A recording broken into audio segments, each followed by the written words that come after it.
Robocop Rogue City is now out on several platforms, and I wanted to take a look at this game and ask the question once again, is it worth buying? Because this is a bit of a smaller game, not really in terms of length, but in terms of budget. It's more of AA than AAA, and it is from Polish game developer Teon. They are most famously known for making the Terminator Resistance game, which previously came out a handful of years ago, and that game, people argue about whether they like it or not. I mean, it kind of got mixed reviews from critics. So did this game here. I don't really care about video game critics though. What I care more about is what I and other players think about the game. This game takes place between the films Robocop 2 and 3. It's not necessarily overriding 3 and making it not canon for people who absolutely hate 3. 3 was not my favorite by any means. It leaves the door open for 3 to happen. So if you enjoy that movie, there you go, but you don't necessarily need it, right? Like, you don't need to play Rogue City to go watch Robocop 3 or to enjoy the first 2 films or however you want to enjoy this franchise. It's not necessary viewing or playing, but it does help expand the lore and the world quite a bit. And one thing I really like about this is it definitely gets the feeling of being Robocop and walking around Detroit very right. It does a lot to actually put you in the shoes of this character and make you feel like you're participating in the events of an unseen movie in the timeline of Robocop. Now, one thing that's really frustrating to me about this game, just right off the bat, and a big negative that I think would make it absolutely not worth buying if you left it on this setting, is the quality mode. I have always been a fan of going for performance over quality, and what I mean by that is I would rather have a steady, good-looking frame rate where the game is not chugging and it's running well and it is smooth, instead of just having super shiny, great graphics. This is a trend in gaming that's frustrated me forever, where gaming companies, honestly, just to try and keep up with TVs ever since 1080p, and I would even argue before that, 720p with the PlayStation 3, a lot of developers were trying to push their game to look as shiny and impressive as possible, and it led to a lot of chuggy messes because they were prioritizing pixel output. They were prioritizing hitting like 720p, 1080p, 4K over actually getting a steady frame rate, which made the game a chuggy mess. And that's something that happened with Robocop Rogue City on the quality mode. You can choose between quality and performance mode on this game. Honestly, on PlayStation 5 at the very least, and the Xbox Series consoles, it is not worth playing in quality mode, in my opinion.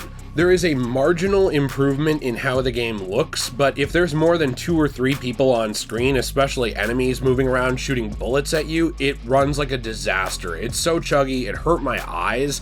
I never say that about games, but it genuinely was giving me a headache on quality mode. I would not recommend that experience to anybody, but playing this game on performance mode, where it prioritizes frame rate, it's not always steady, but it actually just runs smoothly. It runs well. When it drops down to, 40 FPS, it's not really bothering me, unlike dropping down to something like 15 FPS on quality mode. I don't have the technology to actually, measure those frame rates, but my eyes can see that they are just dropping down to like PowerPoint levels at times and just really hurting. It's really uncomfortable. That's something that this game really needs to figure out.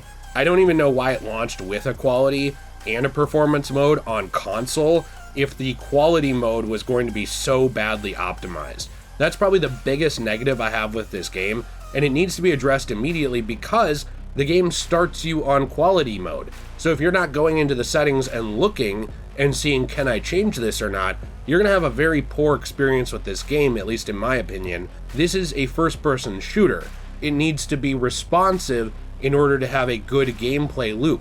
This is not a JRPG or a turn-based combat Final Fantasy game where dropping some frames and having chuggy gameplay wouldn't affect you because you're waiting your turn anyway. This is a snappy FPS game where you have to moment to moment make decisions on who you're going to target, what you're going to do.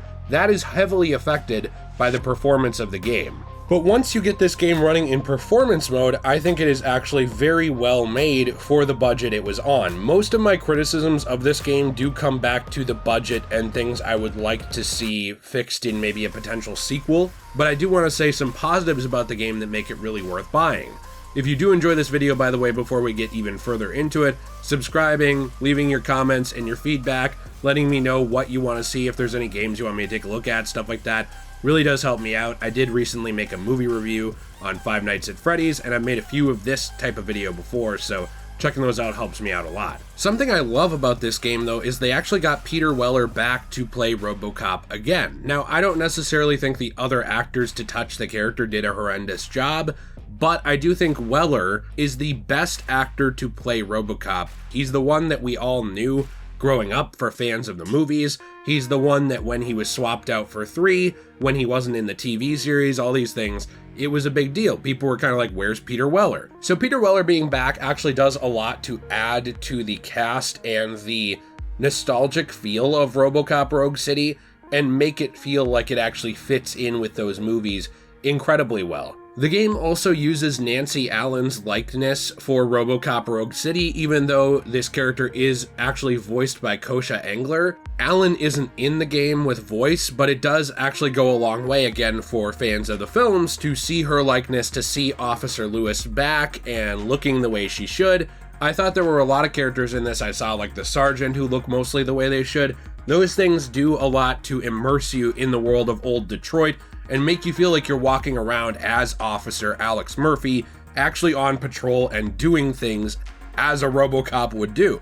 And speaking of doing things, something I really like about this game is that it has a lot of activities to participate in that aren't just necessarily bust in a door and shoot everyone. I do think those were kind of the most memorable moments, but there were a lot of human moments to this character as well in the films. His time being disassembled on the table when they would talk to him, and you would kind of see his backstory, or even the times where he would just walk around and speak to other characters as Robocop.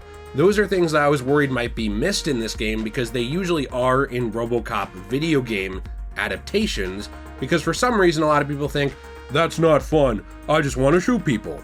I like both. So it's really cool to see in this game that you can actually walk around Detroit, you can solve crimes, you can investigate things, and you do actually investigate. You will investigate a crime, you'll talk to people, you'll figure out what happened, and then you will go to a location and deal with the problem as Robocop would. One thing that's neat about this too is there are often multiple solutions to dealing with these problems. Do you choose to fine a street graffiti artist heavily and essentially influence them in a negative path? Or do you choose to give them a warning and, the game says Robocop actually inspired this person? These are kind of your ways of serving the public trust and upholding the law, where it is actually up to you the severity of certain things that you want to do. So for example, here's something that was very unique that I noticed in the game. You can walk around, and if there are parking violations, you can choose to issue a parking ticket to the owner, and Robocop will actually say something about it to himself, and he will do that. And depending on the severity of what you're doing here, it's actually kind of like, are you a hard-ass Robocop, or are you kind of a softie? Those are the decisions that you're making over the course of the game. Or, for example, early on in the game, I was fielding some concerns for the police station, which you can actually walk around in and do a variety of activities and side missions in. And I was dealing with some civilian complaints where they were coming in trying to tell the police, hey, this thing happened to me, or hey, I'm in trouble for this, what can we do? And a woman asked me about her missing son. You can choose to either investigate this and look into it, and there is unique dialogue around it that actually plays into the character, or you can basically put her off and say, well, too bad, your son hasn't been missing long enough, come back when it's been an hour day. And those things actually do affect how people are seeing Robocop. There is a reputation system in here, along with a leveling up system for character progression that affect how the city is seeing Robocop, what the public perception of your character is. Those are really well-constructed RPG elements of this game that really immerse you in the world of old Detroit and make you feel, again, like you are this character. Now, something that I do wish that they had done was offer a third-person mode of some kind. Yes, I know, this would have likely inflated the budget quite a bit, because you would have had to have had a good third-person mode and a good first-person mode. I don't necessarily think this game should have been entirely in third person, but I do have a justification for this missed opportunity.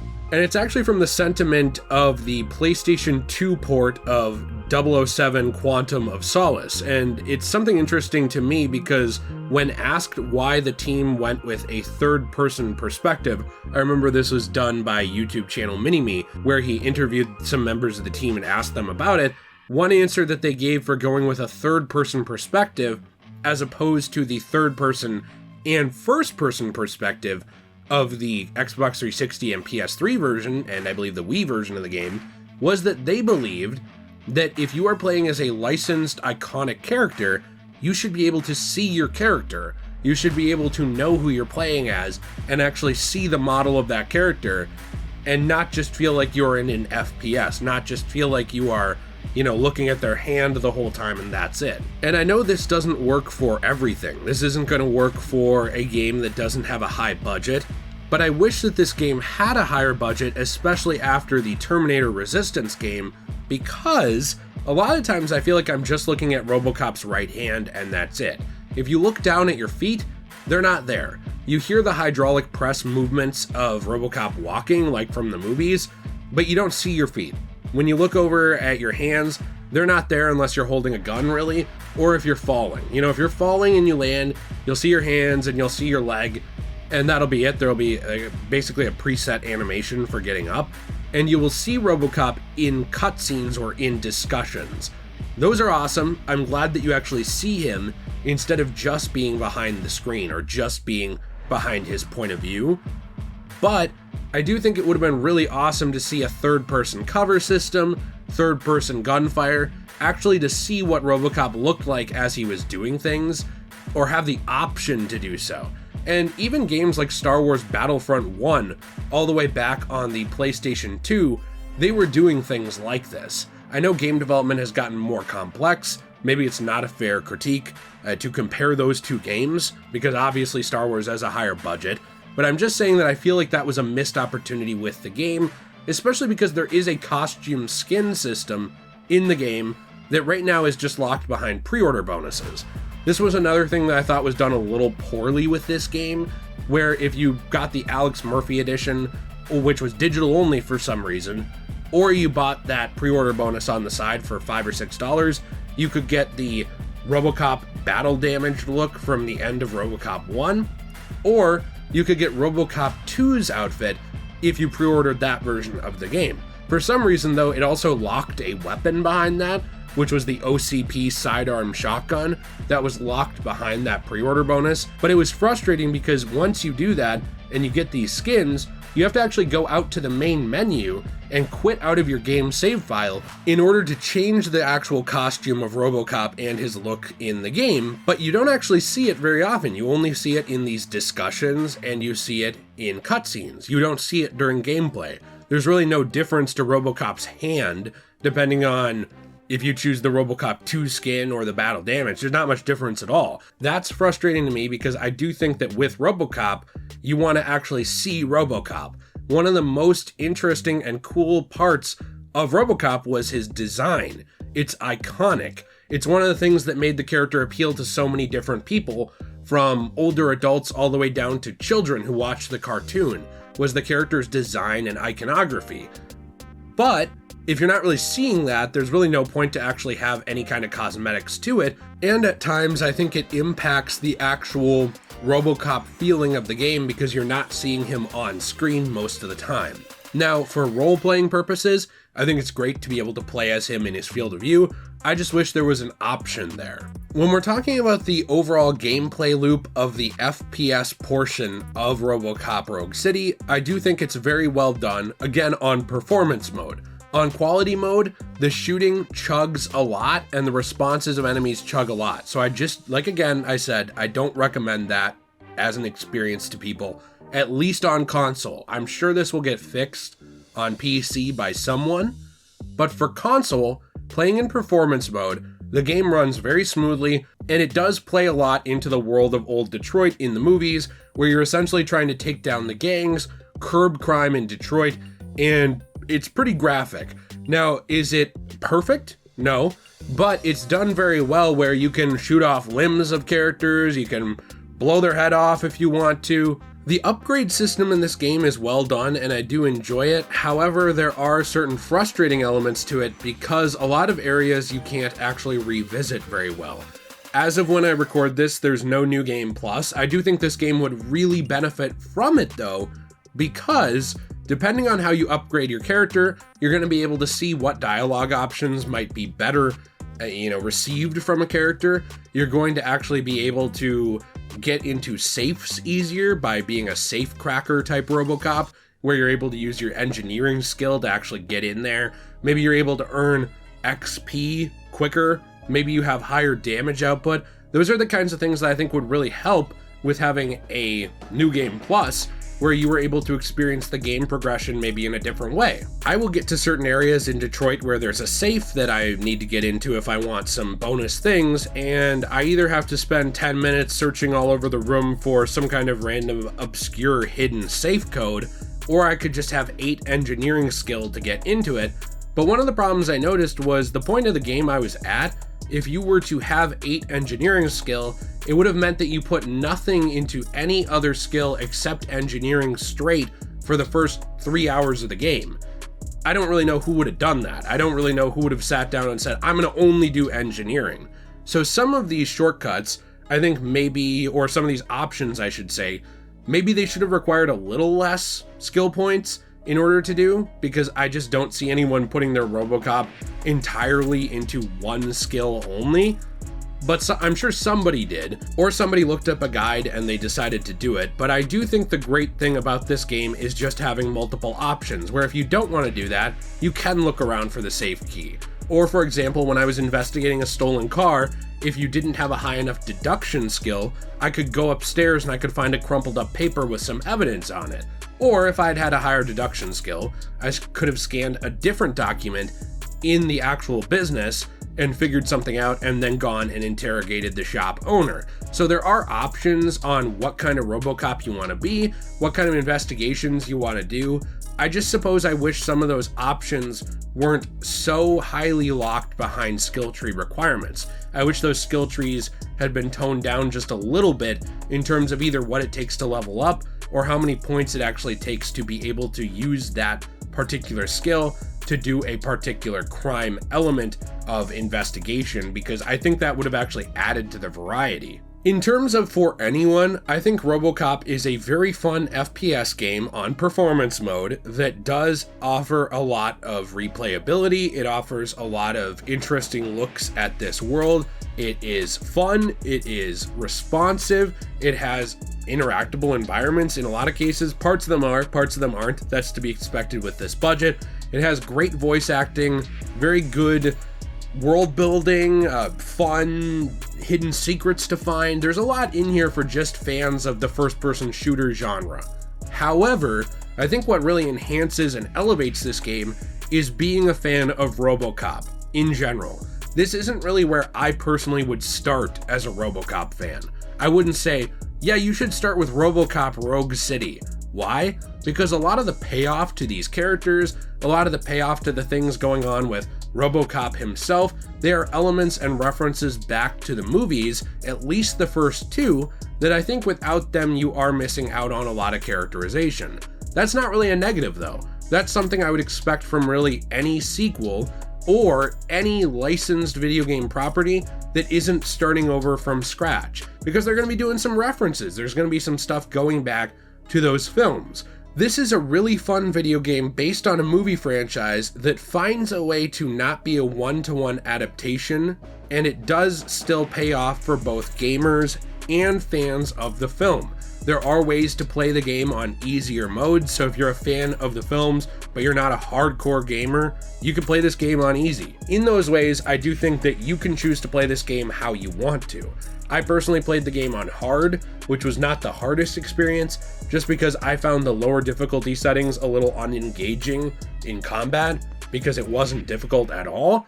But again, it's up to you. Do you just want to roleplay as Robocop, walk around as an unstoppable tank, and not worry about your health? You can do that. Do you want a more engaging, difficult FPS system? You can do that. The game really does tailor itself to how you want to play, and I think for a game that is not a massively inflated budget, huge mega game, It's very impressive how they managed to do that. Is Robocop Rogue City worth buying? I would say yes for most people. Now, if you don't like the FPS genre, this game is not going to be for you. Even if you like Robocop, if you just don't enjoy FPS games, I just don't see you liking this game because a lot of the gameplay loop is going to be spent shooting people. If you're one of the people who needs fast-to-fast moment action all the time, this might also not be for you because you are not getting that every moment. In fact, I spent a lot of time and I found it equally as interesting just walking around Detroit solving crimes as Robocop. Some people might not care for that. That's cool. At that point, this game either might not be for you or you might want to rush through those sections of the game, in which case you'd miss a lot of stuff. You'd miss upgrades, you would miss XP, you'd miss public trust, where you actually build that reputation, and that would be kind of frustrating. In terms of Robocop movie fans, I personally don't see how this could be anything but worth it for everyone. There are some details I wish had not been overlooked, like I wish you could see Robocop a little more often, I wish you could actually see his legs when he's walking, I wish the hydraulic press noises of his legs were a little more movie accurate, and that's just from someone who's a huge mega nerd just coming off the back of watching a Robocop 1 and 2 mini marathon right before this game came out. But again, we got back Peter Weller, we got back Nancy Allen's likeness, we got back some other likenesses for the film, we got back a lot of OCP level, indoctrination and propaganda. We got back the dystopian Detroit. You're able to walk around, solve crimes, shoot people like Robocop would, listen to those performances, engage with the police. I mean, these are basically the things that people wanted from a Robocop game, being fans of the movie forever. So if you are a fan of the movie, this is really a fantastic experience. It's very immersive in that way. It's just that there's going to be kind of two separate groups of people that buy this game, and I do think that this game leans more towards being worth it at full price for people who are fans of the films. I'm interested to hear your thoughts down below. Let me know what you think about Robocop Rogue City. What are your thoughts? Do you think it's worth it? Do you not? Thank you very much to everyone who supports this channel. If you did enjoy this video, please be sure to leave a like and subscribe for more content. If you want to help support this channel, we do have a Patreon, we have channel memberships, we have our own store, enchantedglamour.com, which is also degeneratej.com. My wife runs this store.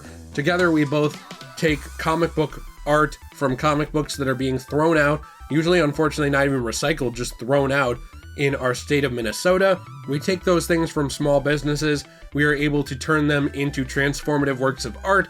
Sometimes they're coasters, keychains, trays. Also, my wife does make very wonderful handmade jewelry that is very high quality and fantastic, so there's a lot of very good things over there that I believe the prices are very, very reasonable on, that go to help support our channel. We appreciate you very much. Have a fantastic day. And as always, everyone, stay shway.